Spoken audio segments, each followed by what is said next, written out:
Élection mai 2019.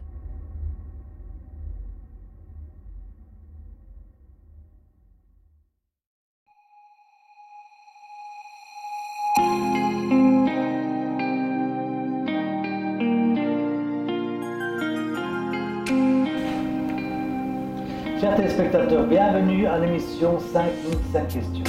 Aujourd'hui, c'est notre dernière émission sur le scrutin du 26 mai prochain. Donc aujourd'hui, on va faire plutôt une tribune ouverte avec M. Rachid Zegzaoui et M. Saïd Kessé, qui est le doyen de la politique belge. Je suis encore jeune, hein. Il y en a qui ont plus d'expérience que moi quand même en politique. Ouais. Ici, je parlais plus de l'expérience. On va dire, dans ce sens-là. On va commencer directement, peut-être, M. Rachid. Oui, bien sûr. On aimerait savoir, M. Saïd Kessé, qu'est-ce que vous devenez depuis les dernières élections, en tout cas? Mais, écoutez, pour le moment, je ne fais pas de la politique directement. Évidemment, il y a des amis que je soutiens, forcément, parce qu'après 20 ans de carrière politique, on a des idées, on se fait des amis, on se fait des ennemis aussi en politique, malheureusement. Mais politiquement parlant, pour le moment, je suis... j'ai pas de carte de parti, je suis, je dirais, en stand-by. J'attends un petit peu le résultat des élections maintenant, ce dimanche. Et en fonction des résultats des élections ici, si les amis que j'ai soutenus pendant cette campagne, s'ils sont élus ou pas, j'espère qu'ils seront élus, je vais décider mon futur. Et je verrai bien comment je vais réagir par rapport aux résultats. Êtes-vous encore membre du parti? Non, je suis membre d'aucun parti politique. Aucun parti politique. J'avais eu un différend avec mon ancien parti Défi, entre le président Olivier Maga et moi-même. Et depuis lors, je me suis inscrit à aucun parti politique. Je suis neutre. Et pouvons-nous savoir quels sont ces candidats que vous soutenez? C'est Emel Kessé et Youssouf Yildiz qui sont candidats CDH, la liste 5, et pour le Parlement de la région de Bruxelles-Capitale. Très bien. Et vous observez donc cette campagne de l'extérieur, je veux dire. Qu'est-ce que ça vous inspire? Mais vous savez, c'est un petit peu... Ça vous manque?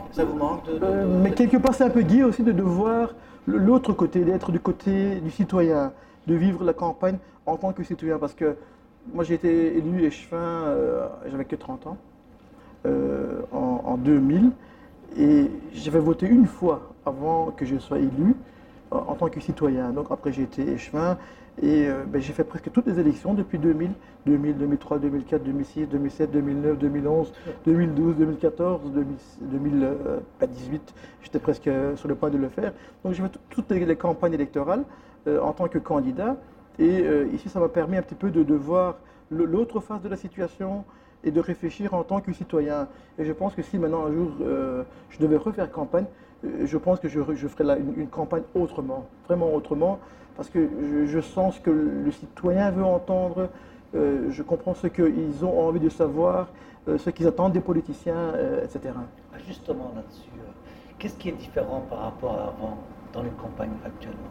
Mais les campagnes avant, ce qui est tout nouveau maintenant depuis 2-3 campagnes, mais là vraiment on l'a ressenti vraiment dans celle-ci, ce sont les réseaux sociaux évidemment. Parce que nous, lorsque nous étions candidats en 2000, il n'y avait pas Facebook, il n'y avait pas les réseaux sociaux. À la limite, l'Internet, on l'utilisait très peu. C'était vraiment des campagnes sur papier. Il fallait aller vraiment à la rencontre des gens maintenant aussi, les affiches et tout.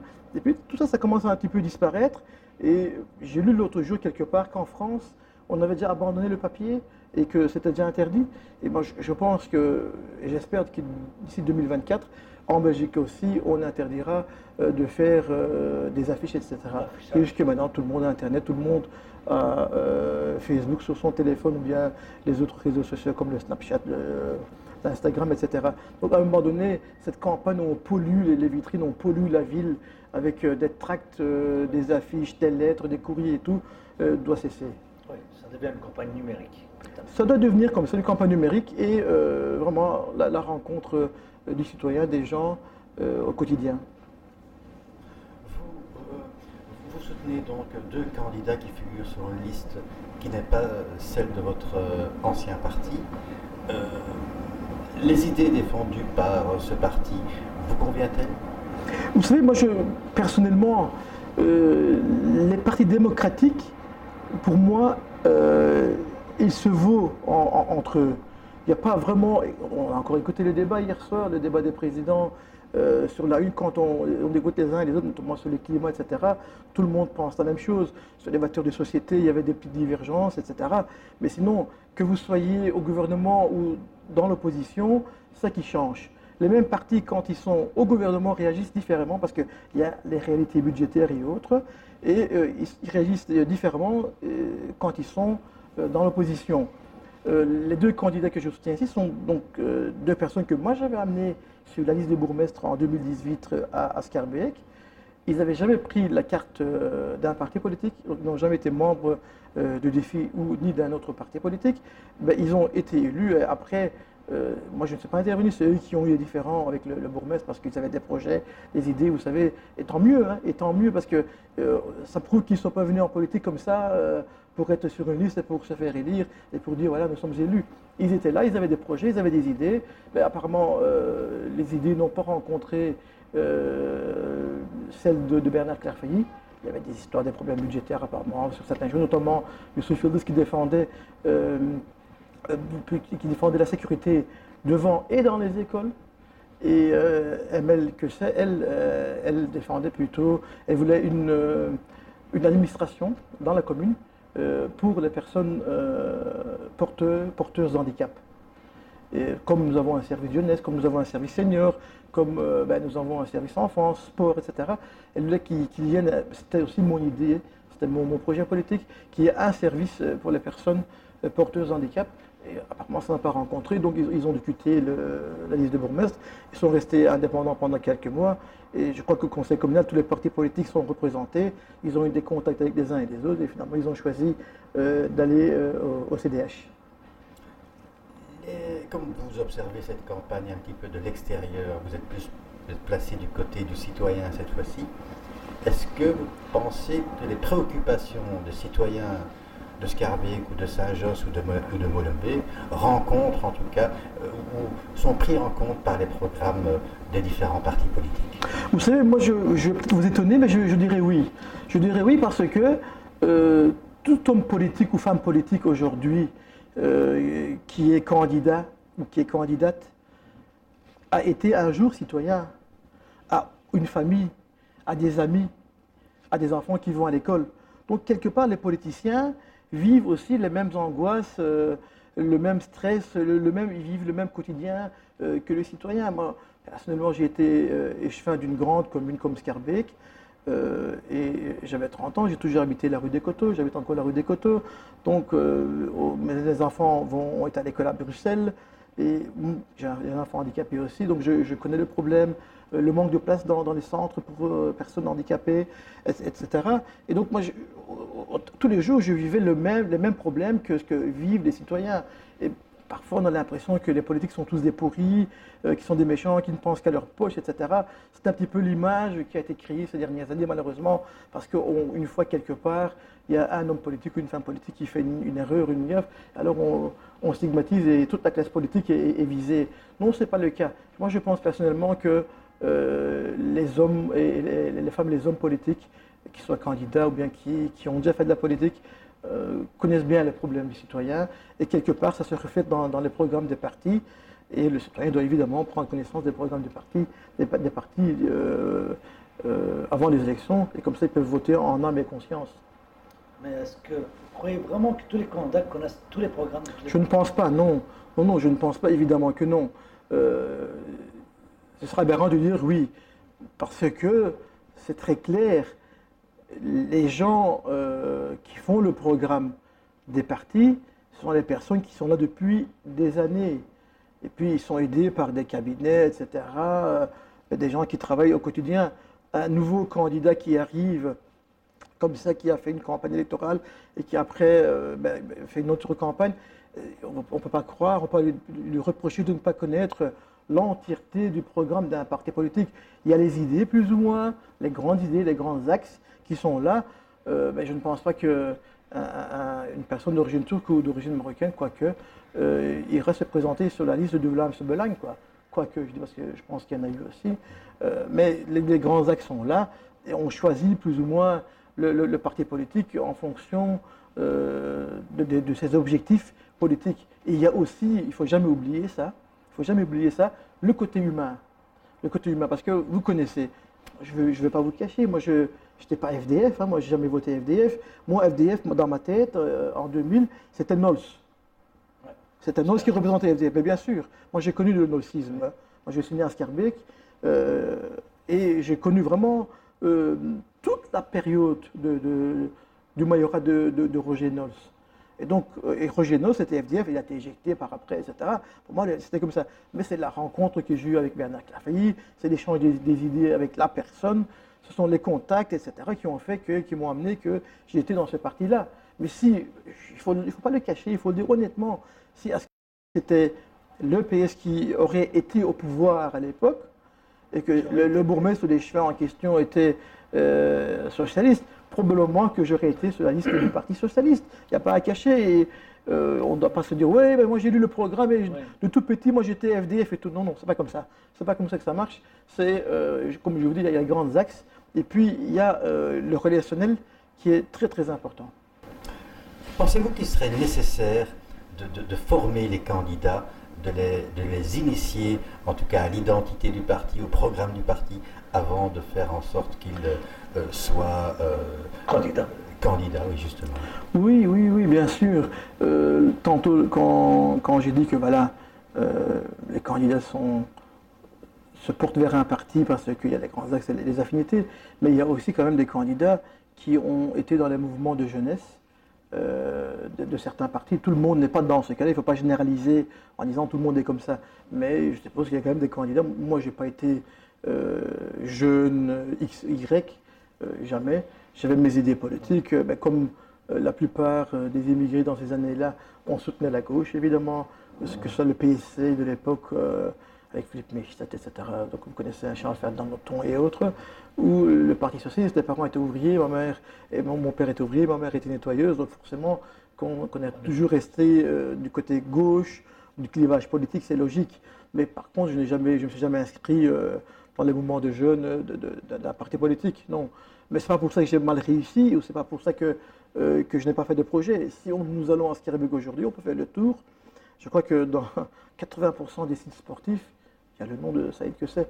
C'est très rigolo parce que juste avant d'arriver, ma fille va au Kinetics. Et alors, j'avais donné ma carte de parking. Et apparemment, ça ne marchait pas. Et je ne suis plus abonné. Alors, elle me téléphone et me dit, papa, tu es plus abonné. Alors, elle disait à la personne au comptoir, tu sais, c'est mon père qui a fait construire ici. Hein. J'ai entendu ça au téléphone. et donc, c'est pas parce que j'ai pas été dans les jeunes d'un parti politique que j'ai raté ma vie politique. Pas du tout. Pas du tout. Mais quand on regarde maintenant la liste des partis, surtout à Bruxelles, donc on parle plus de Bruxelles, beaucoup de candidats viennent de la diversité. Et finalement... Oui, mais c'est un peu l'image de la ville aussi. Hein. Au jour d'aujourd'hui, c'est comme ça. Bruxelles, c'est 184 nationalités. Oui, je suis tout à fait d'accord avec ça, mais leur place, en fait, commence après la 10e place aussi. Donc, ils viennent de la diversité, mais c'est après une certaine place. Donc, je ne suis pas tout à fait d'accord avec vous. Ahmed Labège est tête de liste, Emir Kir est 3e à la Chambre. Donc, c'est pas tout à fait exact ce que vous dites là. On ne parle pas des exceptions. C'est pas des exceptions. Il y a peut-être quelques exceptions, mais en règle générale, c'est comme ça. Mais pour dire simplement que quand on parlait du programme, donc qu'il n'y a pas vraiment de préparation, qu'ils ne connaissent pas spécialement le contenu du programme, ils connaissent seulement les gros, peut-être les points forts du programme, comme cette fois-ci, on a remarqué qu'on a été beaucoup sur le communautarisme ou sur les problèmes de l'abattage avec étourdissement, ou bien le port de voile, admis ou pas admis.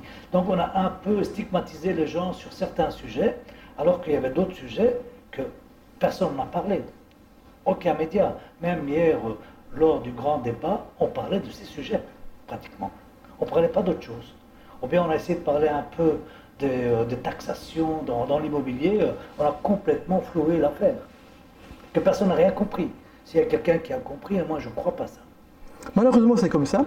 Comme maintenant, vous le faites aussi. Vous parlez de cela. Donc, vous ne parlez pas d'autre chose, mais vous parlez aussi de ces problèmes-là. Voilà. Donc, quelque part, oui, mais malheureusement, c'est comme ça. Je crois que ce sont des sujets. Mais il ne faut pas penser que c'est seulement spécifique à la Belgique. Le port du voile dans les établissements publics, c'est un sujet qu'on discute depuis des décennies en Turquie. Dans les pays musulmans, c'est comme ça, on discute depuis des années. Et on n'a pas une solution miracle à ça. Certains seront pour, d'autres seront contre, et le débat continuera pendant encore des décennies, ce serait comme ça. Ce n'est pas vraiment les partis politiques qui veulent ça, c'est quelque part les citoyens qui amènent le débat sur la place publique. Et bon, évidemment, les partis politiques vont aller chercher les voix sur la place publique, et donc forcément ils sont attirés dans le contexte de ce qui ne doit pas être, alors qu'il y a d'autres priorités, comme vous le dites, que ce soit économique et autres. Bien sûr, mais à chaque élection, c'est comme ça. Parce que, et puis dans une ville comme cosmopolite comme Bruxelles, il n'y a rien à faire, on discute de ça. Vous ne pouvez pas éviter ce débat-là. Et ce sera comme ça dans 5 ans, croyez-moi. On aura résolu le problème, chacun va camper sur sa position. Mais par contre, il faut quand même rendre le mérite aux partis, à ceux qui disent au moins ce qu'ils pensent. Parce qu'il y en a certains qui, dans la rue, ont un discours, et puis à la télévision, ils ont un autre discours. C'est ça, c'est ce double discours qui doit déranger. Pas le problème de discuter de ces problèmes-là, pas le fait de discuter de ces problèmes-là, mais c'est d'avoir un double discours en fonction de l'électorat qu'on vise. Lorsqu'on est dans un débat télévisé sur la une, et avec toute la Belgique qui vous regarde, évidemment, on vise tout l'électorat, l'ensemble de l'électorat belge. Mais quand vous êtes dans un marché à Saint-Gilles, à Scarbeck, à Molenbeek, c'est un autre électorat que vous visez, et forcément, malheureusement, les discours changent. Vous dites que, en fait, tous les partis, quels qu'ils soient, de gauche comme de droite, se ressemblent. Vous avez dit, on a vu hier les présidents de partis présenter un petit peu leur programme ou affirmer. Mais c'était juste étonnant, je m'explique, parce qu'à un moment donné, le Durupo a accusé d'avoir enfermé des familles avec des enfants dans les centres fermés, avait accusé Charles Michel, puis il a répliqué en disant, mais c'est quand même vous qui avez mis les budgets à l'époque pour la construction, et vous saviez très bien pourquoi c'est destiné. Et le Durupo n'a pas su répondre. Hein. Et quand son tour est venu, il n'a pas su répondre. C'est lui qui avait budgétisé pour construire les centres fermés, etc. Et après, là, il critiquait. Donc, quand je vous dis qu'ils se ressemblent, ça dépend. Ils se ressemblent pas, juste s'ils sont dans l'opposition ou dans la majorité. Ce que je voulais en venir justement au fait que, comme l'a très bien dit Kadir, la plupart des candidats qui ont assisté ici, qui ont présenté leur candidature ici, nous, on leur a posé des questions, notamment par rapport à l'abattage rituel, par rapport au port du voile. Ils nous ont tous dit, enfin, la plupart en tout cas, nous ont dit que notre parti est favorable au port du voile et favorable à l'abattage rituel. Tous. Il y a un de vos collègues, un de vos anciens collègues, excusez-moi, au conseil communal, qui a clairement dit à la presse que lui, au début, on est venu le chercher rien que parce qu'il était turc. Pas parce qu'il avait des idées socialistes. C'était son idée. Il connaissait même pas le programme. On a vu d'autres partis aligner sur les listes électorales des femmes portant le voile. C'est quoi? Ça veut dire quoi? On a l'impression que ces gens, les instances des partis politiques, utilisent ces candidats comme des attrape-voix. Je vous réponds avec une question. Aujourd'hui, au Parti socialiste, je parle du côté francophone, je crois que ça va être plus ou moins pareil du côté néerlandophone. Parmi les élus ou les candidats, combien, posez-leur la question, combien pourrait-vous dire qu'il est socialiste? Il faut poser une question directe. Vous êtes membre du Parti socialiste, vous êtes député, ou bien conseiller communal, ou bien vous êtes candidat. Est-ce que vous êtes socialiste? Ils ne vous sauront pas répondre. Hein. S'ils vous répondent, ils sont grillés. Parce qu'ils vont voter la droite en Turquie.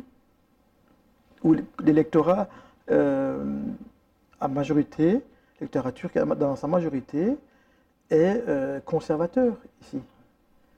Ils ne pourront jamais vous dire qu'ils sont... Parce que c'est quoi le fondement du Parti socialiste? C'est la laïcité, c'est le progrès, c'est la solidarité, etc. etc. Mais est-ce qu'ils vont oser dire qu'ils sont laïcs? Ils n'oseront pas. Donc, quand je pousse un petit peu encore plus loin le débat, mais là, je ne suis pas l'avocat du diable, ni l'avocat des partis politiques ou de ces personnes-là. Chacun est responsable de ce qu'il dit. Mais il est évident qu'ils sont allés chercher les personnes parce qu'ils représentent une communauté. Mais, il y a une petite parenthèse à ouvrir là-bas, je ne pense pas qu'on doit exagérer dans la critique de ceux-ci. Je m'explique. Si vous êtes à la campagne, hein, du côté de Namur, dans un petit village, etc., vous avez un parti politique, mais vous allez aller chercher, pour mettre sur votre liste, le vétérinaire du village, pour avoir les voix des agriculteurs, des éleveurs. C'est logique. Là, vous n'allez pas aller mettre un Turc ou un Marocain. Là, vous allez chercher le vétérinaire ou le médecin. Parce que là, mais alors, est-ce que vous stigmatisez là? Est-ce que vous faites du communautarisme, hein? Je pense que oui. Si vous êtes dans une région où les gens sont très croyants, vous allez mettre sur votre liste des partis, ils vont mettre sur leur liste des gens issus un peu de l'Église, qui sont proches de l'Église, etc. Alors c'est du communautarisme aussi. Et ici, à Bruxelles, il y a une forte communauté turque, il y a une forte communauté d'origine maghrébine, marocaine. Ils vont forcément mettre sur leur liste des Marocains ou des Turcs.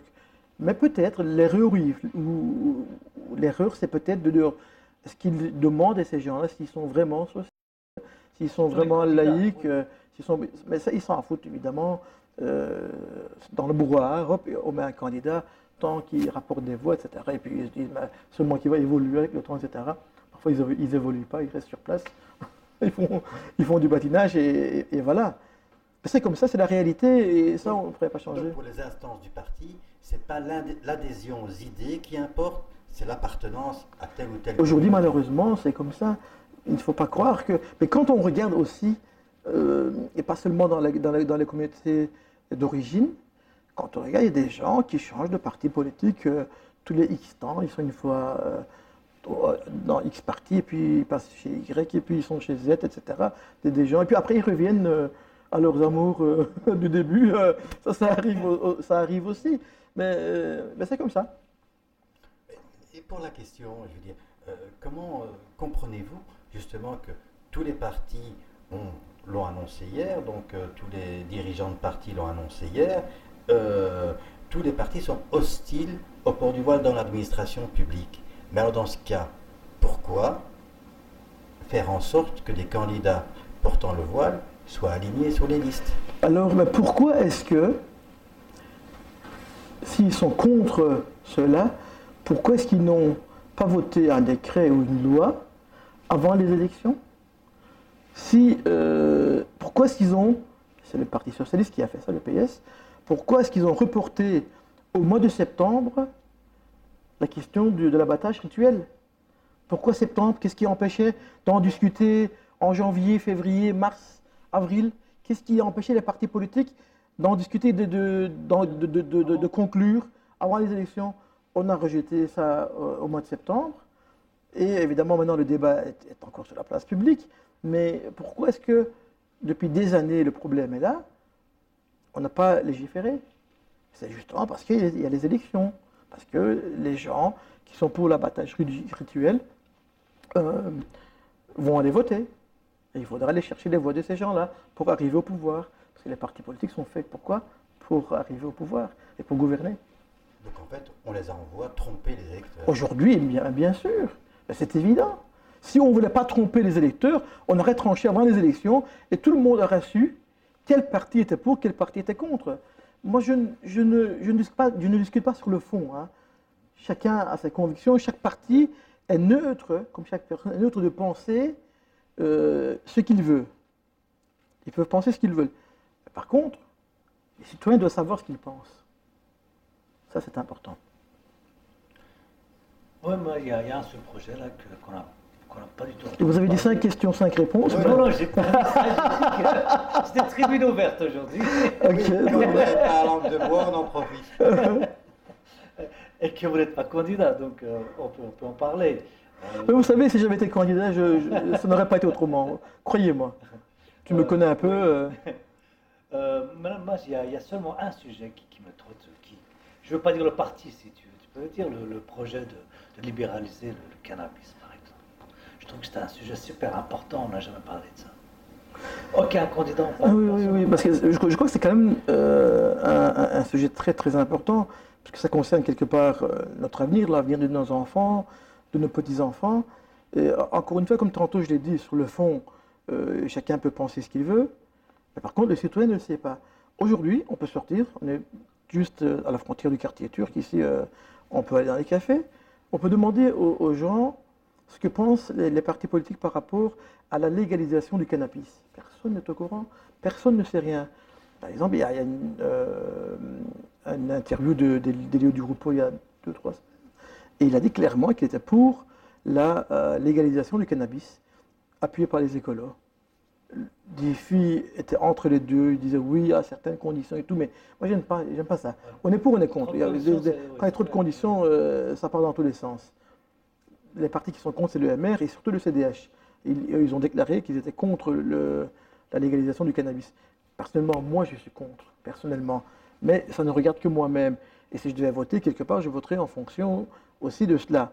Mais aujourd'hui, est-ce que les Turcs qui vont voter dimanche PS, le Parti Socialiste, est-ce qu'ils savent que s'ils votent le Parti Socialiste, le cannabis sera légalisé et que leurs enfants, déjà qu'on a un problème pour les empêcher avec l'alcool et la cigarette, et maintenant on doit encore se battre contre le cannabis. Est-ce que les Turcs, est-ce qu'ils le savent? Non, ils ne le savent pas. La communauté turque de Bruxelles, nous sommes à Bruxelles entre autres, ne sait pas, elle n'est pas au courant que s'ils votent le Parti Socialiste, le cannabis sera légalisé. Probablement légalisé. Ouais. Vous êtes contre également le cannabis à usage thérapeutique?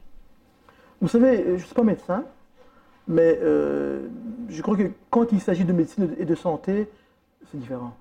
Il faut laisser, parce que la santé c'est le plus important. Mais aller fumer la drogue dans les rues comme ça, et de s'en acheter sans vraiment un contrôle, parce qu'on dit qu'il y aura un contrôle, etc. Et le pire dans tout ça, c'est que dans sa déclaration, Elio Di Rupo parlait d'un revenu de 140 millions d'euros pour l'État.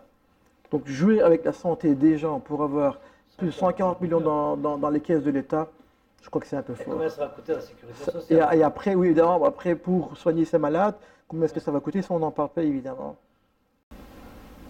Je reviens à l'identité des partis et différents partis, et vous dites que, à part quelques nuances et tout ça, les partis, les programmes et tout ça, Mais oui. De toute façon, quoi qu'il arrive, en Belgique, nous n'aurons jamais un parti politique au gouvernement tout seul. Ils ont leur programme, et en fonction des majorités qu'ils vont former, ils vont conclure un accord de majorité. Les programmes vont se mélanger, on va essayer de voir les ressemblances, etc. Oui, voilà. Et puis après, le programme, il y aura un accord de majorité qui s'en sortira. Mais quoi qu'il arrive, il n'y aura aucun, mais jamais en Belgique, il y aura un seul parti au pouvoir qui va pouvoir appliquer son programme à 100%. C'est impossible. Donc, le pays est comme ça. Ce que je veux dire par là, les revendications d'une certaine composante de la population bruxelloise ne seront jamais rencontrées par ces partis. C'est-à-dire que tous les partis vont, que ce soit dans les conseils communaux ou à la communauté française par exemple, vont toujours soutenir des règlements d'ordre intérieur interdisant le port du voile dans les écoles. Donc la présence d'un tel, d'un Mohamed, d'un Mustapha ou d'une Fatima ne va rien changer. Mais de toute façon, il n'y aurait jamais un parti politique ou un gouvernement qui va rencontrer à 100% les idées d'une certaine communauté. Rencontrer à 100% les idées d'une certaine tranche, on va dire, de la population, ça veut dire que tu rencontres à 0% les besoins ou les idées d'une autre tranche de la population. Ce sera un peu de là, un peu de là. Et jamais une communauté ou une tranche de la population pourra imposer ses idées aux partis politiques. Il y aura certains aspects qui seront rencontrés, mais pas tous, ce sera impossible, parce que pour l'abattage rituel, il y aura à Bruxelles des gens qui seront pour l'abattage rituel et d'autres qui seront pour l'abattage avec étourdissement. Et ce débat va continuer, et puis vous aurez des associations comme Gaïa, etc., qui vous donneront d'autres arguments, et puis le débat va continuer. Et il sera difficile de trouver un juste milieu, ce qui n'est pas toujours facile. Je comprends, mais pour le constat qu'on a dressé à l'instant, c'est que vous dites les élus issus de ces communautés n'ont pas de problème à voyager d'un parti ou d'un autre. Moi j'ai dit que tout le monde, hein, ça arrive aussi chez les autres. Oui. Ça arrive aussi chez les autres. Mais est-ce justement parce que ces partis ne correspondent pas à l'identité du candidat, de l'élu, ne serait-il pas temps, selon vous, aujourd'hui, vu l'importance des communautés issues de l'immigration, de constituer leur propre parti, de manière à ce qu'ils puissent défendre leurs valeurs, leurs idées au sein des différentes assemblées? Ou c'est pas encore le moment? C'est mon avis personnel, hein, ce que je vais dire là. Personnellement, moi je suis contre. Je suis contre à la création d'un parti politique ou des partis politiques par certaines communautés. Pour moi, c'est se marginaliser soi-même. Automatiquement, vous vous dites, nous on est comme ça, et on veut imposer à 100% nos règles, nos idées, alors on se met à côté de tout le monde. Mais par contre, je ne suis pas pour ces personnes qui voyagent sans arrêt d'un parti à un autre parti ou bien vers les autres partis. Je dis toujours qu'il faut rester dans le parti où on a commencé, parce que quoi qu'il arrive, les partis sont formés par des gens qui pensent, qui réfléchissent, et qu'il faut s'affirmer dans ces partis. Et il faudrait faire passer ses idées, en discuter, de trouver le juste milieu et de faire évoluer aussi bien le parti que la société. Parce que quand vous dites, oui, mais aujourd'hui je ne suis pas d'accord parce que le parti, avec telle ou telle idée du parti, oh, puis je vais chez l'autre parce que là on pense, par rapport à ce point-là, on pense comme moi.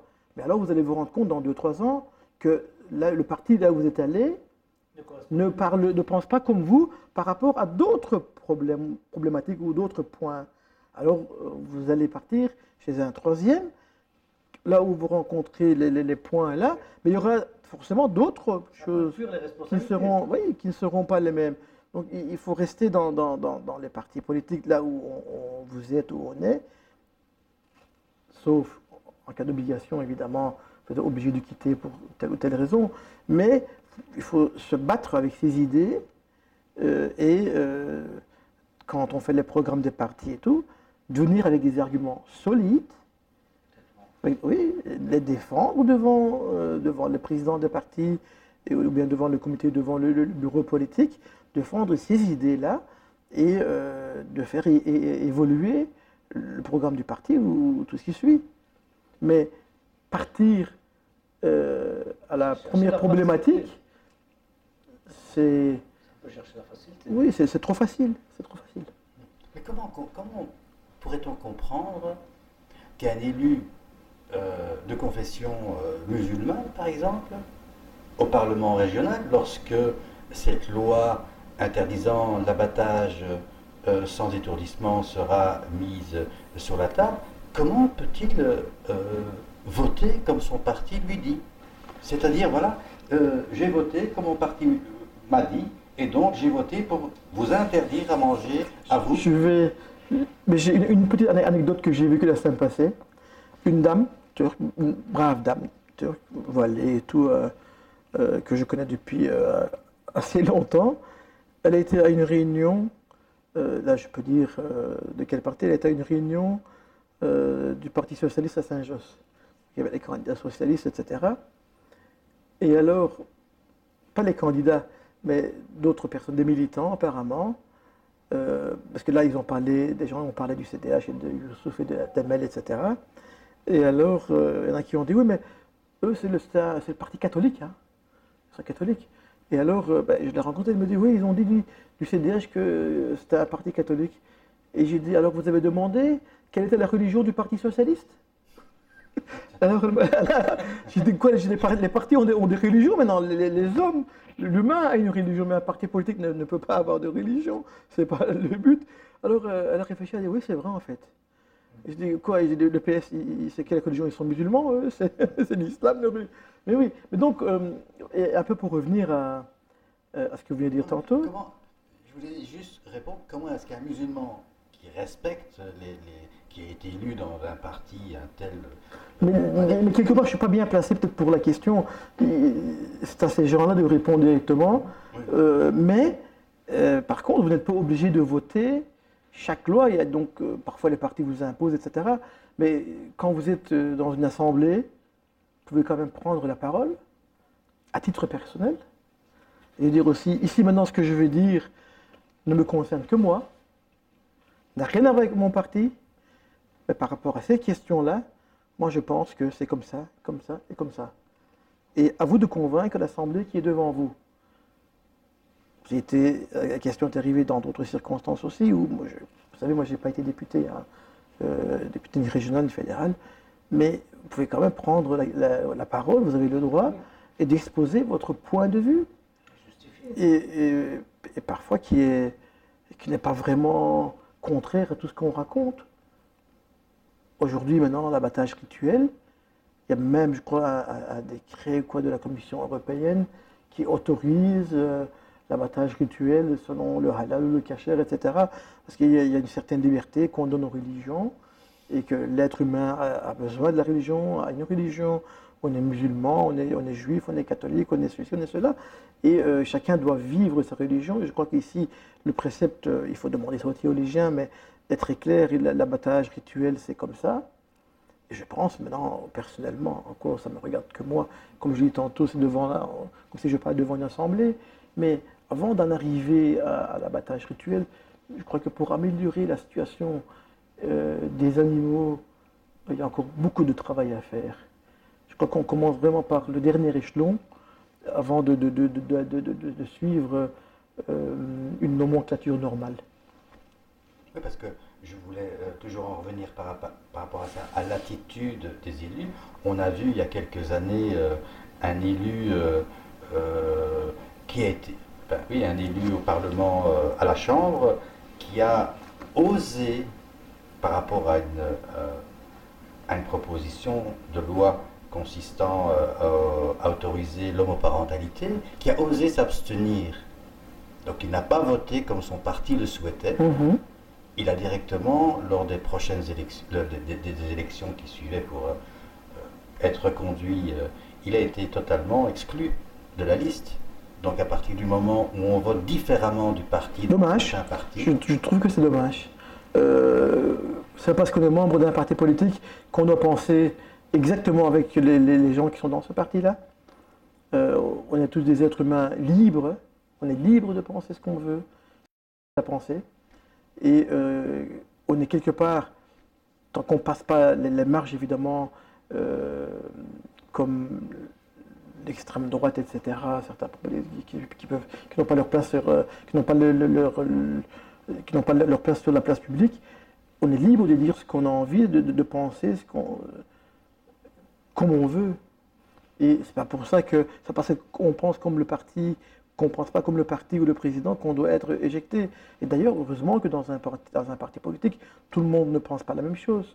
Sinon, on ne penserait rien. Bien sûr. On va revenir à d'autres questions plus pratiques, et notamment en matière de bonne gouvernance. Êtes-vous favorable au décumul des mandats? Tout à fait, 100%. Et c'est pas nouveau, je dis ça depuis des années. Et je pense qu'on a fait un grand pas en avant. Ça a été bloqué au Conseil de l'État, je pense, parce que les partis flamands ne sont pas d'accord à Bruxelles, de peur d'être pas bien représentés et autres. Mais les partis politiques en interne ont adopté des règlements. Et au jour d'aujourd'hui, je crois que du côté francophone, je crois qu'au Parti socialiste, c'est en dessous de 50 000, pour les communes en dessous de 50 000 habitants. Mais sinon, dans les autres formations politiques et dans les autres communes, aujourd'hui, quelqu'un qui est bourgmestre et échevin ne pourra pas siéger comme député. S'il décide de siéger comme député, il doit abandonner son poste d'échevin ou de bourgmestre. Bon, ça dépend un petit peu du cas par cas. Personnellement, moi, je préfère être échevin d'une grande commune comme Scarbeck que d'être député si c'était à choisir. Parce que vous avez des projets, vous amenez des projets, vous êtes au quotidien en contact avec le public, etc. C'est beaucoup plus amusant, plus gai, plus vif que d'être député où vous allez aux commissions, évidemment, et puis vous allez une fois voter en plénière, une fois par semaine, une fois toutes les 2 semaines, je ne sais même pas. Et je crois que c'est vraiment une bonne chose. On est en retard.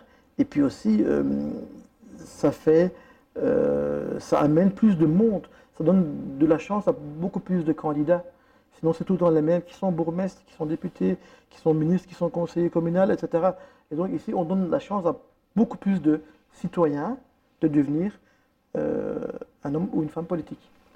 Et pour la limitation des mandats, de la durée des mandats, je veux dire, est-ce qu'on pourrait limiter les mandats à 2 mandats, par exemple? Mais écoutez, ça dépend pourquoi.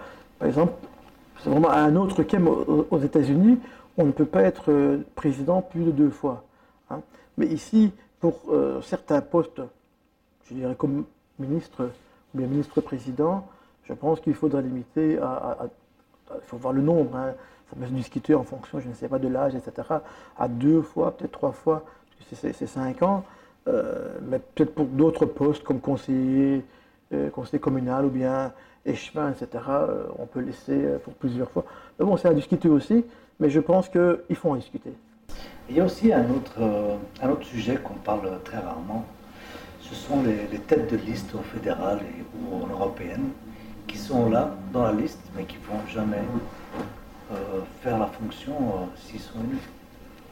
Ah oui, ça, personnellement, moi je pense que c'est vraiment trompé. Là, on trompe vraiment l'électeur.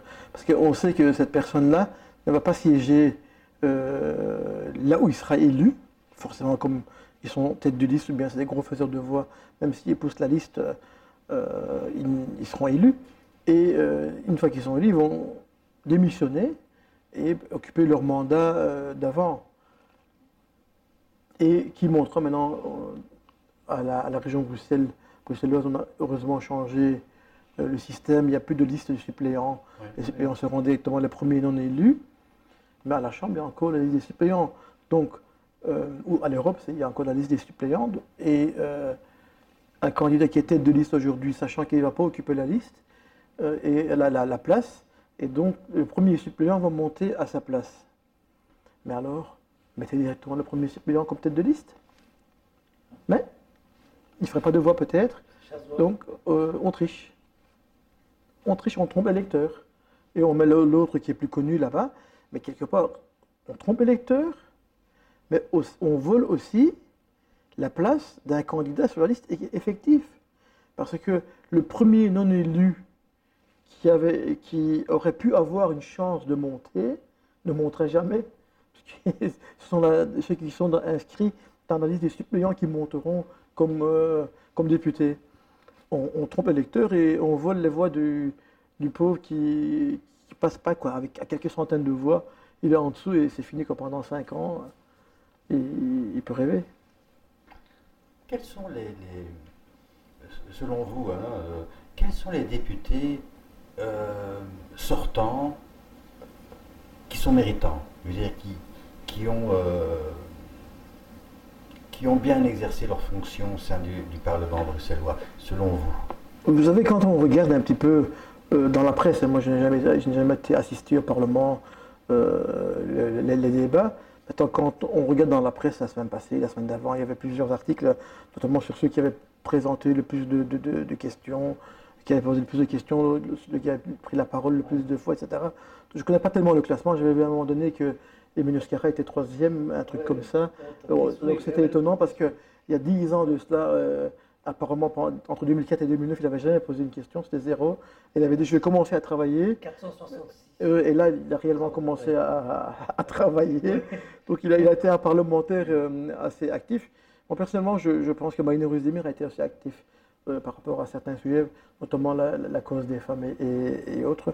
D'autres qu'on pense, je ne dirais pas de nom parce qu'on peut mal interpréter, mais d'autres qui sont aujourd'hui candidats ministre-président et tout, n'ont rien fait apparemment. Ils étaient des électrons libres, un petit peu comme ça, ils venaient, ils partaient, et n'ont pas fait vraiment de propositions de loi ou de propositions tout court. Et donc on est parfois un petit peu étonné de voir que certaines personnes dont on aurait pu penser qu'ils n'avaient pas travaillé, ont bien travaillé, et que d'autres qu'on pensait qu'ils avaient bien travaillé n'ont pas travaillé du tout. Je pensais, pour revenir un peu aux candidats sur la liste, c'est quand même 71, 72 candidats. 72 c'est liste francophone, oui. Il y a beaucoup de candidats qui ne font pas campagne. J'ai l'impression en tout cas. Parce qu'il y a des candidats que j'ai invités, que j'ai même pas eu de retour, même pas de remerciement. Je ne dis pas qu'ils sont obligés de répondre, je ne dis pas qu'ils sont obligés de venir, mais pas de retour du tout. Et est-ce normal tout ça? Je ne peux pas parler à leur nom. Peut-être que. Les candidats sont oui, mais peut-être qu'il y a parfois il y a des candidats qui sont candidats malgré eux, il y a ça aussi. Parce que les partis les poussent à être candidats en disant voilà, on a une place, il faut que tu occupes telle place, tu dois militer pour le parti et tout. Et donc ces gens-là sont démotivés. Ou bien pendant la campagne, ça on ne sait jamais, hein, pendant la campagne il se passe des choses dont on n'est pas maître. Il se passe des choses, tu es indifférent avec quelqu'un, avec ta tête de liste, ou bien avec tes colistiers, etc. Et donc tu n'as plus envie, tu es cassé, tu te dis ben voilà, c'est fini, ben, je me retire, je ne vais pas dépenser mon énergie et mon argent, entre autres, parce que ça coûte une campagne, et se retire. Donc il y a plein de paramètres qui peuvent intervenir avant et pendant la campagne, et chaque cas est différent. Chaque cas est différent. Il faudrait vraiment leur poser la question, peut-être après la campagne. Et aujourd'hui, pour revenir un peu aux candidats d'origine turque, je voulais un peu parler de ça. Dans chaque parti, il y a des candidats turcs, d'origine turque. Pourquoi, à votre avis? Parce qu'il y a des Turcs qui votent. Ok. Je m'attendais un peu à la réponse. Est-ce qu'il y a d'autres possibilités? On l'a dit tantôt. D'autres raisons ou d'autres...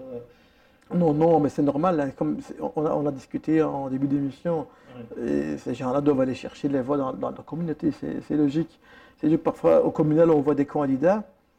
On se dit, mais on connaît parfois la personne. On se dit, mais comment est-ce que c'est possible que cette personne est aujourd'hui candidat sur une liste? C'est souvent au communal. Et alors, ils font 100 voix, 120 voix, 70 voix, 80 voix, et tout. Je parle des grandes communes, hein, comme Scarbeck. À Saint-Just, parfois, tu connais quelqu'un qui n'avait pas beaucoup de voix, ça arrive, mais dans des grandes communes à Scarbeck, ils sont candidats, ils viennent de nulle part, et voilà, ils sont là une fois, c'est amusant, on a discuté, les affiches ont été un peu collées partout, les gens ont vu nos têtes, c'est une fierté pendant quelques temps. C'est fini maintenant. Oui, mais en même temps, on tourne la page. En même temps, est-ce que ça ne peut pas nuire un peu la communauté parce qu'à cause de cette diversion, non, mais on peut perdre des élus. À partir de lundi, vous allez voir, tout ceci sera oublié. Il y aura des élus et il y aura des non-élus. Et puis après, il y aura des gens, il y aura des gagnants et il y aura des gagnants. Oui. Je ne vais pas dire des perdants et des non-gagnants à partir de lundi. Mais encore une fois, à Bruxelles et surtout à la région, même ceux qui ne seront pas élus ont encore une chance de monter à court, moyen ou à long terme. Donc, quelque part, dimanche soir, il n'y aura pas de perdants. C'est comme les partis politiques. Hein. Vous allez entendre des discours, hein. Tout le monde a gagné. Dimanche soir, tout le monde a gagné. L'autre va dire, oui, mais en 2014, on était à tel siège, alors que nos adversaires ont monté d'autant de sièges, on a évité la casse, donc on est gagnant. L'autre va dire, mais il y a un mois, dans les sondages, on était à X%, maintenant à X%, donc on est gagnant. L'autre va dire, mais écoutez, on a changé de président, on a fait ceci, on a fait cela, on a perdu deux ténors du parti, malgré ça, on a fait autant de sièges. Dimanche soir, tout le monde sera gagnant. Mais il y aura des élus et des non-élus, ça c'est sûr. Mais est-ce qu'il n'y a pas le risque qu'il n'y aura pas d'élus turcs, d'origine turque? Moi je pense qu'il y en aura. Moi, je pense qu'il y en aura sans problème. Il y aura des Turcs, il y aura des Marocains, les communautés seront bien représentées. Est-ce qu'il n'y a pas, auparavant, donc pour les élections 2014, on disait que les Turcs étaient très unis. Donc il y avait une force d'union et qu'aujourd'hui, il n'y a plus cette union. Monsieur Durand, une démocratie n'est pas faite pour que les gens soient unis et qu'il y ait une seule liste où tout le monde se retrouve dans une seule liste et qu'on vote juste cette liste-là. La démocratie, c'est ça. Il y a plein de partis politiques et les gens sont partout. C'est dommage, quelque part, qu'ils ne sont pas dans les partis politiques en fonction de leurs idéologies, mais c'est bien qu'ils sont dans tous les partis politiques. Vous voyez? C'est dommage qu'ils ne sont pas là par idéologie ou par conviction, mais ils sont. Ça, c'est la diversité. C'est comme ça qu'on fait gagner une ville, c'est comme ça qu'on fait gagner un pays, c'est comme ça qu'on fait gagner les communautés, et c'est comme ça qu'on avance. Rappelez-vous, je ne sais pas si vous avez connu les événements de Forêt de Saint-Gilles dans les années 80, et puis après, c'était juste avant la régionalisation de Bruxelles, hein, et avec la loi Gaulle, etc. On vient de là. On vient de là. On était méprisés, on était méconnus, on n'existait presque pas. On était tête de Turc, tête de Marocain, on n'était pas admis dans certains endroits. Et aujourd'hui, c'est bien, on est dans les partis politiques. On ne doit pas être négatif, je pense qu'on doit être heureux de cela. On ne doit pas être malheureux de l'être, on doit être heureux de l'être. On a des Turcs, des Marocains, et on participe. C'est ça la participation à la démocratie. C'est pas toujours comme on veut, c'est normal. C'est normal. Mais parfois, on aime bien aussi jouer le Calimero. On dit, oui, c'est parce qu'on m'a mis derrière, parce que je suis turc, etc. Mais non. Il y a encore derrière toi, il y a encore un autre blanc qui est derrière toi, n'oublie pas ça, quoi. Et donc peut-être que le papa était déjà depuis bien avant toi. Non, c'est comme ça. Donc il faut se battre. Il faut se battre. Et moi, j'ai des candidats aussi. Par contre, ce qui est pire, c'est qu'il y a des candidats qui ne vont jamais au front quand il faut. Alors, ils regardent, ils analysent, ils calculent, ils disent « Ah, mais maintenant, c'est le moment, il faut y aller, etc. » Mais des gens qui n'ont jamais milité pour un parti politique, et puis après, ils se retrouvent à la Xème place d'un parti. Mais tu n'as jamais milité, là. Tu n'as jamais été inscrit au parti. Ça, c'est plus grave, je trouve, que le fait qu'on soit d'origine turque ou marocaine. Quelle que soit l'appartenance communautaire, quelle serait selon vous, dans l'intérêt des Bruxellois, de tous les Bruxellois, la coalition que vous souhaiteriez voir à Bruxelles? Mais écoutez, je pense qu'il faudrait laisser le choix aux Bruxellois. On est à 3 jours du scrutin. Et puis les sondages sont là. Je crois que la première place sera partagée entre le PS et Écolo. L'un sera premier, l'autre deuxième. Et vice-versa. On verra bien qui va terminer. Vous préféreriez que l'Écolo soit là? Non, je n'ai pas une préférence. Moi, je voterai CDH, je l'ai dit. J'aimerais bien que CDH soit le premier parti à Bruxelles. Bon, ce sera un peu difficile cette fois-ci, peut-être qu'à l'avenir, dans l'avenir, ce sera le cas. Mais d'après les sondages, et c'est comme ça, ce sera Écolo ou PS. Je pense que ce sera Écolo, je pense. C'est mon humble avis. Après, troisième arrivera le MR, et puis après suivi du PTB, Défi, ou bien Défi PTB et CDH, quoi. Il faut voir maintenant la liste de textes qui s'est unie pour renforcer, pour ajouter les voix avec le Parti populaire, c'est ça, je pense. Donc si eux passent le barrage des 5%, il risque quand même que les autres diminuent encore, forcément. Quoi qu'il arrive, il y a 72 sièges. Hein. Il n'y aura pas plus de sièges que 72. Et bon, le PS va diminuer parce que c'est logique. Si le PTB monte, forcément il faut que quelqu'un en perde, quoi. Et ce sera directement au PS. Écolo, quelque part, prendrait les voix bobo du MR. Je crois qu'aujourd'hui, après le tract un petit peu, le tract malheureux, la tendance est un petit peu renversée. Je crois qu'il y a peut-être 1 ou 2 sièges qui vont retourner au MR. Eh ben, de toute façon, ce serait dans un mouchoir de poche, comme je dis, entre le PS et Écolo. On aura peut-être un ministre-président socialiste ou un ministre-président ou une ministre-présidente, on ne sait jamais, Écolo. Craignez-vous du côté néerlandophone la montée de la NVA et du Vlaams Belang? Écoutez, c'est pas la montée de la NVA ou du Vlaams Belang. C'est la montée de la droite vers l'extrême, de la droite vers l'extrême, et de l'extrême droite. Aujourd'hui, ces dernières semaines, je crois que la NVA perd des voix, mais ce n'est pas des voix qui reviennent au Parti démocratique, malheureusement, c'est des voix qui partent au Vlaams Belang. Oui. Donc, le pire serait que la droite extrême et l'extrême droite dépassent les 50% là-bas. Là, ce sera la catastrophe.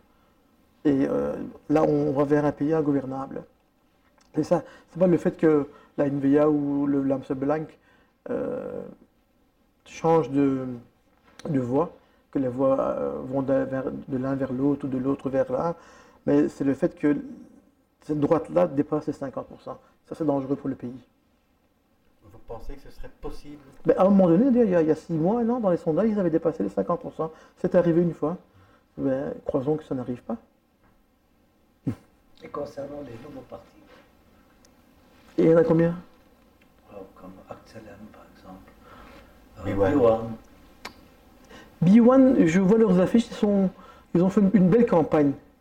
Est-ce qu'ils ont été associés avec le SPA ou non, ça c'est Bruxelles. Hmm? One Bruxelles.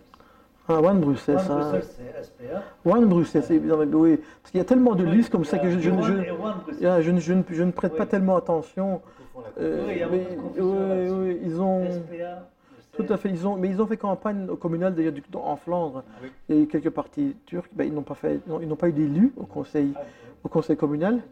Et je crois qu'ici, encore une fois, ça ne changera pas grand-chose parce que à 3 mois des élections, dans la campagne, on a l'impression que c'est parce qu'en créant un mouvement ou un parti politique, etc., on va arriver à quelque chose.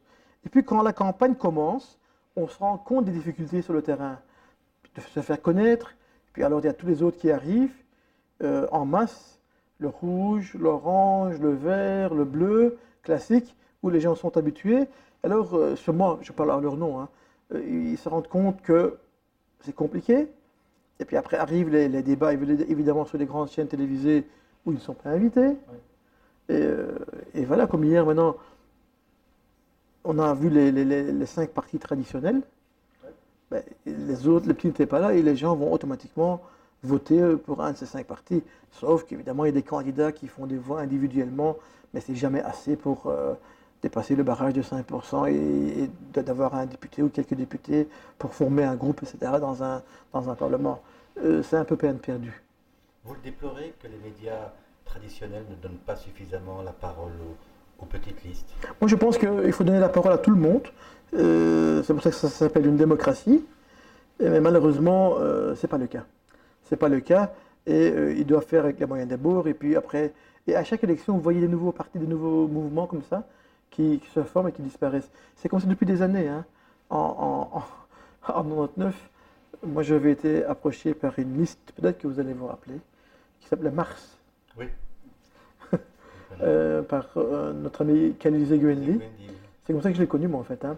Et c'est comme ça que c'est via lui que j'ai connu Bernard Clairfailly. Parce qu'il était FDF, lui, avant. oui, hein. oui. Et bon, Il on était dit bon. conseiller aussi. Oui, il était conseiller. Donc, je dis bonjour, je salue Khalil ici. Et donc, ils avaient une liste qui s'appelait Mars. Oui. Et je crois qu'ils avaient même bien travaillé. Hein. Ils ont eu des voix, mais pas assez pour dépasser les 5%. Donc, vous pensez que ces petites listes qui se font connaître quelques mois avant les élections, c'est pas la bonne stratégie? Je ne dis pas qu'il ne faut pas qu'il y ait des petites listes, mais je dis simplement que les petites listes doivent continuer un travail permanent pendant 5 ans. Mais c'est très difficile. Vous n'avez pas de revenus. Vous, les candidats ou les personnes qui gèrent ces listes, ont évidemment, comme tout le monde, des obligations familiales. Ils doivent travailler, ils doivent nourrir leurs enfants. Et la tension diminue après les élections. Et puis les gens se perdent de vue. Et puis après, la tension remonte à l'approche des élections. Puis on se remet, mais c'est trop tard. Donc avoir une continuité dans le temps et être tout le temps sur le terrain pendant 5 ans pour préparer les prochaines élections, c'est très difficile. Et la liste qui arrivera à faire ça pourra percer la prochaine fois. Ben voilà, on arrive tout doucement à la fin. Donc, on espère vous revoir sur la scène politique prochainement. Donc, vous y pensez vraiment? Vous savez, en politique, on ne sait jamais. Et même quand on est dedans ou quand on est dehors, on ne sait pas quand on va sortir, quand on va rentrer, etc. Moi, j'aime la politique, je ne le cache pas. J'aime la politique et j'ai donné 20 ans de ma vie à la politique. Personnellement, je pense que mon bilan est très très bon. Est très très bon. J'étais le premier échevin d'origine allochtone à Schaerbeek. En même temps que moi, était monté au collège Mohamed Lalali, mon collègue du Parti Socialiste et échevin d'instruction publique, et Tamimout Essaïdi, échevin de la prévention écolo. Donc on était monté à 3 pour la première fois dans l'histoire de Schaerbeek. C'était très important, même dans l'histoire du pays aussi, parce qu'on dit tout le temps que Schaerbeek est un laboratoire politique. Et pendant toutes ces années-là, j'étais 3 fois échevin. J'étais échevin des finances d'abord, où on avait un gros problème financier, on l'a résolu en 2006, lorsque moi j'ai quitté les finances, j'ai rendu les comptes à zéro. Donc on n'avait plus de pertes, on n'avait plus de déficit budgétaire. Mais j'ai eu la population à un moment donné, j'ai eu la propreté pendant un temps. Et chaque fois qu'il y avait un problème quelque part, je récupérais les compétences. Et puis pendant très longtemps, j'étais échevin des sports, de la jeunesse et de l'enfance. Et je crois que j'ai réalisé de très beaux projets. On a rénové presque l'entièreté des infrastructures sportives à Schaerbeek. Aujourd'hui, maintenant, il y a un mois de ça, on a organisé le plus grand tournoi d'Europe des jeunes, les U9, U10, etc. Il y a des grands clubs qui sont présents, comme l'Ajax, le Real Madrid, etc., Barcelone, Benfica, Fenerbahçe, Galatasaray et tout, ce sont des petits. Et d'ailleurs, c'est très rigolo parce que la première fois que moi j'ai donné des coupes à ce tournoi, c'était un petit tournoi, mais il y avait déjà l'Ajax en 2004. Et les tout petits, donc 2004-2005, et chaque fois c'est eux qui gagnaient. Et lorsque l'Ajax a battu le Real de Madrid, l'Ajax l'équipe A et la Juventus, eh ben, c'était les jeunes qui venaient gagner nos tournois ici à Schaerbeek. C'est eux qui ont grandi, oui, c'est eux qui, la plupart viennent du noyau de l'Ajax d'Amsterdam. Donc j'ai fait des belles réalisations avec toutes les communautés de Schaerbeek. Moi j'ai été ouvert à tout le monde, parce qu'au début on pensait que j'allais favoriser une communauté par rapport à une autre, etc. Donc pour moi, il n'y a que des Schaerbeekois, il n'y a que des sportifs. Et sur cette base-là que je suis allé, le FC Kosova, qui est installé à Chazal, c'est des grands amis à moi, ils m'adorent. Moi aussi d'ailleurs, parce que j'étais à l'école avec certains, eux on les a installés là-bas, on a descendu, comme on le dit, la Roussasse qui devient le crossing de nouveau dans le stade. Ils partagent, j'ai fait un partage équilibré entre les deux clubs, le Racing et le crossing et la Roussasse. D'ailleurs, il y avait une grosse discussion parce qu'eux, ils voulaient absolument que pendant les congés de Pâques, le stade soit réservé à eux pour leur tournoi. C'était leur condition. Ils avaient raison. Mais en même temps, ils voulaient la première buvette de l'autre côté. Alors j'ai dit, écoutez, vous voulez le stade pendant les vacances de Pâques, donc vous avez déjà tiré le premier. Et eux, ils auront la buvette de devant, et tout le monde était content. Et voilà, donc j'ai eu un partage équilibre. Parce qu'au début, les gens pensaient que ça n'aurait pas été comme ça. Mais je suis quelqu'un je pense, de loyal et de juste. Je pense qu'il faut être juste. Bon, maintenant, j'ai eu mon petite affaire. C'est vraiment du personnel. C'est vraiment du personnel qui traîne depuis des années. C'est des petits montants dérisoires et j'espère le solutionner très vite. Et puis après, l'avenir nous dira quoi. Que pensez-vous de la majorité à Schaerbeek? Ah oui, justement à Schaerbeek. Pensez-vous qu'elle pourrait tenir jusqu'à la fin de la législature? Ils ont une très très courte majorité. Je ne sais pas comment Bernard Clairfeuille va manœuvrer après justement les régionales. Parce que 25 élus sur 47, c'est très faible. Et avec un collège qui est certes un peu plus jeune, mais qui n'a pas beaucoup d'expérience. Parce que moi je ne suis pas là, Bernard Guillaume n'est plus là, Étienne Noël n'est plus là. Donc le collège a changé un petit peu. Mais il faut vraiment attendre la fin des élections maintenant.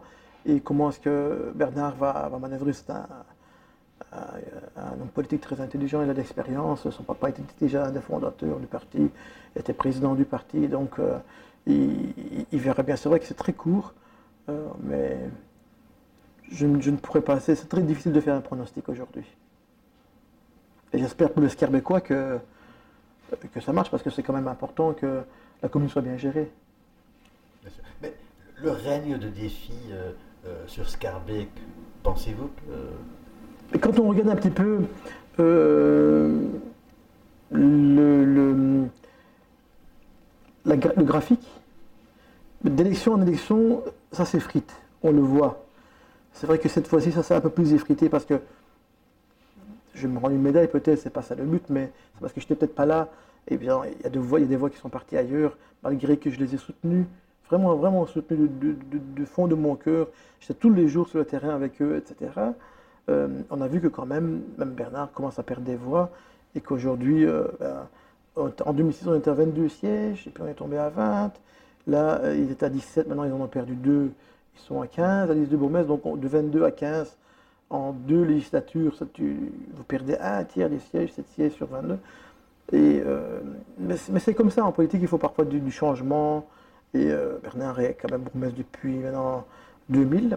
Lorsque moi j'étais échevin, lui était devenu bourgmestre, il était échevin de 94. Et avant, de 89 à 94, il était conseiller communal. Il y a une fin à tout, c'est normal, c'est la vie, c'est le cycle de la vie. Hein. Les partis politiques aussi ont leur cycle, les majorités aussi, c'est comme partout. C'est la nature. Je vous remercie beaucoup, M. Saïd Koné. Mais c'est moi qui vous remercie. C'était un plaisir. Le plaisir est partagé. Nous vous remercions. Donc, on arrive à la fin de l'émission. Donc, j'espère que les réponses ont été bien reçues par nos téléspectateurs, et que ça va les aider à prendre une décision pour le scrutin du 26, en âme et conscience, comme on dit. Et que je les invite à suivre nos émissions. Donc, sur YouTube, sur Belgium Corner, sur Bruxelles Corner. Donc, à tout moment, de faire de replay, de bien écouter, de recommencer, pour que ça soit utile à prendre une décision sage pour 5 ans, parce que c'est très long. Et ici, on parle de votre vie, donc ça va atteindre votre vie. C'est très très important. De questionner encore, on a encore le temps de questionner. Donc il y a encore 2 jours pour questionner. Donc de vraiment s'intéresser avant de voter qui que ce soit. Donc moi c'est ça que je veux dire en dernier lieu. Et je voudrais aussi remercier tous les candidats qui ont eu le courage de venir jusqu'ici et affronter, que ce soit Rachid ou moi. Donc et je peux dire que les questions n'étaient pas faites d'avance. Donc on n'a pas... Je le confirme. Oui, d'ailleurs même aujourd'hui. Je le confirme. Donc nous, on questionne spontanément. En fait, on ne prépare même pas les questions nous-mêmes. Donc ça aurait été difficile de donner les questions alors qu'on ne sait pas nous-mêmes. Quand vous ne savez pas nous-mêmes, exactement. Donc voilà, donc je veux remercier vraiment tous les candidats. Et je dis bonne chance à tous les candidats également. Parce qu'il y a beaucoup de candidats qui travaillent beaucoup, très courageux. Une nouvelle jeunesse qui arrive, c'est ce que je vois aussi. Bien sûr. Donc il y a un nouveau changement politique dans l'air. Donc voilà, merci à tous et merci d'avoir suivi notre émission du début jusqu'à aujourd'hui. Et on vous dit à bientôt. Au revoir.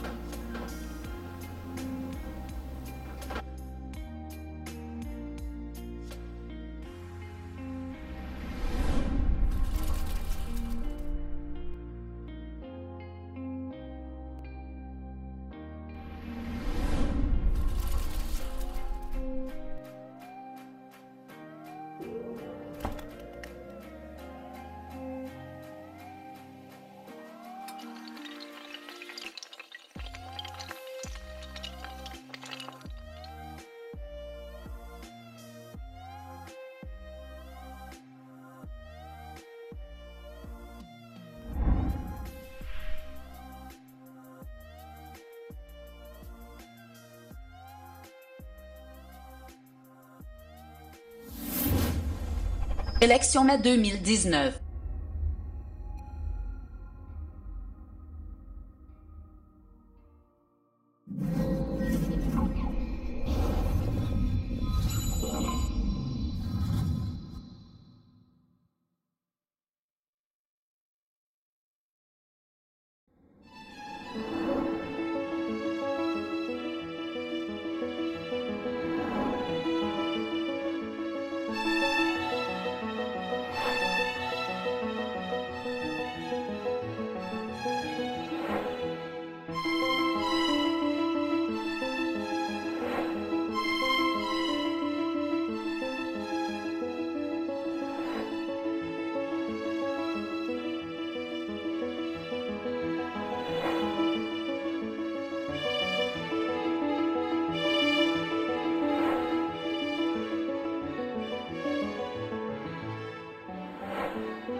televizyonunuz.